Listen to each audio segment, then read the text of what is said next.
Hello बच्चों, let's read this question. The question is which statement regarding polymers is not correct? और statements यहाँ पे क्या क्या given है? Thermosetting polymers are reusable.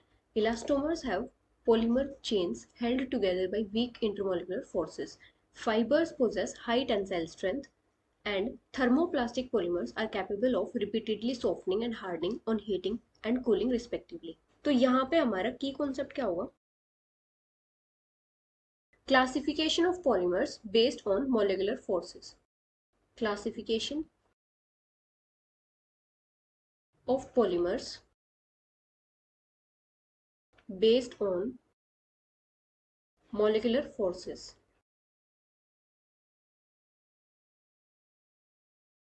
Polymers की बहुत सारी एप्लीकेशंस होती हैं और वो एप्लीकेशंस उनकी डिपेंड करती है उनकी जो मैकेनिकल प्रॉपर्टीज होती हैं, जैसे कि टेंसाइल स्ट्रेंथ, इलास्टिसिटी, टफनेस वगैरह। और ये जो मैकेनिकल प्रॉपर्टीज होती हैं इनकी, ये गवर्न होती है बाय इंटरमोलिकुलर फोर्सेस, जैसे कि वैंडरवाल फोर्सेस, हाइड्रोजन बॉन्ड्स जो पॉलीमर्स में प्रेजेंट होते हैं।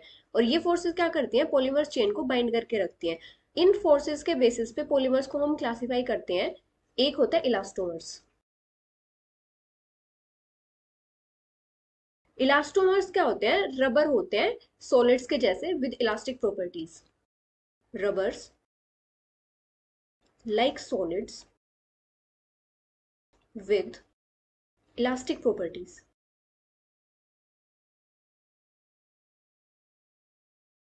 इलास्टर्स में जो पॉलीमर्स चेन होती हैं वो हेल्ड टुगेदर होती है बाई वीकेस्ट इंटरमोलिकुलर फोर्सेस। मतलब इलास्टोमर्स में क्या होता है? वीकेस्ट इंटरमोलिकुलर फोर्सेस होती हैं। Have weakest intermolecular forces. और इन्हीं वीक बाइंडिंग फोर्सेस की वजह से जो पॉलीमर्स होते हैं वो स्ट्रेच हो सकते हैं। These weak binding forces permit the polymer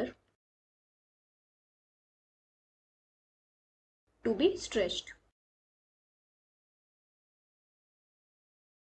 जो इलास्टोमर्स होते हैं इनमें क्या होता है? कुछ क्रॉस लिंक्स भी होते हैं चेन्स के बीच में, जो क्या करते हैं? पॉलीमर को हेल्प करते हैं to retract its original position after the force is released. Have few cross links. अब इनके एग्जांपल्स क्या क्या होते हैं? जैसे ब्यूना एस, ब्यूना एन, या फिर नियोप्रीन। मतलब जो सिंथेटिक रबर्स होते हैं वो क्या होते हैं? इलास्टोमर्स के एग्जांपल्स होते हैं। अभी अगर हम नियोप्रीन का स्ट्रक्चर देखें तो किस टाइप से होता है? जैसे CH2 carbon, double bond CH, CH2 N, यहाँ पे क्लोरीन। अभी अगर हम बात करें फाइबर्स की, तो फाइबर्स क्या होते हैं? थ्रेड फॉर्मिंग सॉलिड्स होते हैं जिनकी हाई टेंसाइल स्ट्रेंथ होती है और हाई मॉडुलस होता है। Thread forming solids which possess high tensile strength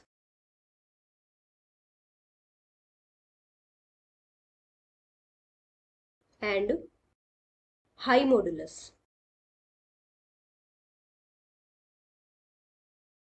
fibres में क्या होता है? स्ट्रॉन्ग इंटरमोलिकुलर फोर्सेस होती हैं, जैसे hydrogen bonding.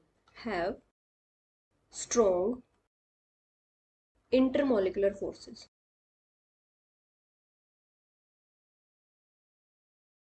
Like hydrogen bonding.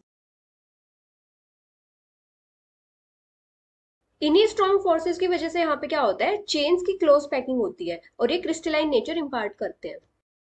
Close packing of chains and impart crystalline nature.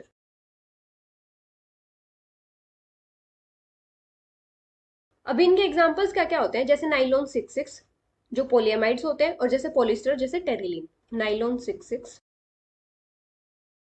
And terylene, ये क्या है? फाइबर्स है। अभी अगर हम बात करें थर्मोप्लास्टिक पॉलीमर्स की,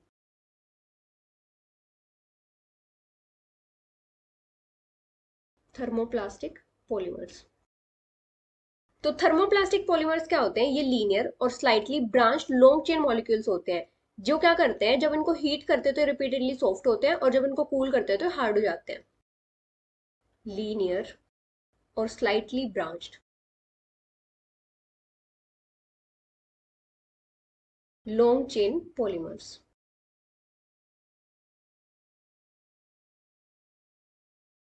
Capable of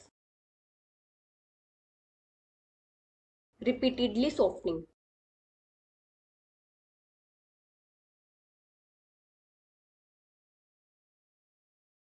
and hardening on cooling, on heating and hardening on cooling. तो इन मॉलिक्यूल्स में जो इंटरमोलिकुलर फोर्सेस ऑफ अट्रैक्शन होती है वो इंटरमीडिएट होती है between elastomers and fibres. Intermediate intermolecular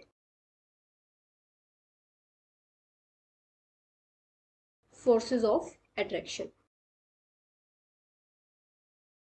और इनके एग्जांपल्स क्या क्या होते हैं, जैसे पॉलीथीन, पॉलीस्टाइरीन या फिर पॉलीविनाइल्स वगैरह. अभी अगर हम बात करें thermosetting polymers,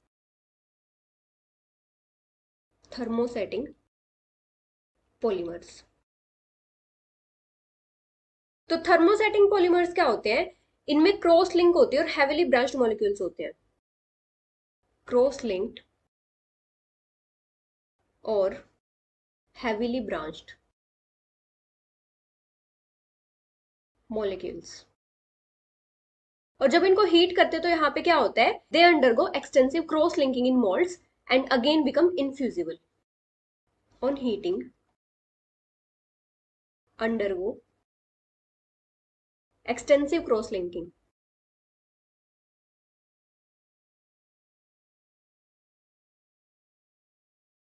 in molds and again become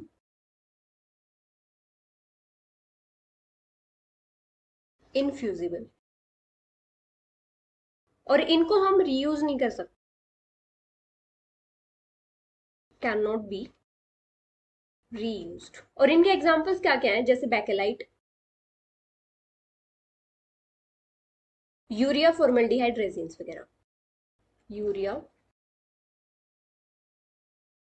formaldehyde resins. तो फर्स्ट स्टेटमेंट यहाँ पे क्या गिवन है, थर्मोसेटिंग पॉलीमर्स आर रीयूजेबल. तो ये इनकरेक्ट है, क्योंकि जो थर्मोसेटिंग पॉलीमर्स होते हैं वो इनफ्यूजिबल होते हैं और उनको हम रीयूज नहीं कर सकते हैं. सेकंड है, elastomers of polymer chains held together by weak intermolecular forces. तो ये स्टेटमेंट करेक्ट है. थर्ड है, fibres possess high tensile strength. ये स्टेटमेंट भी करेक्ट है.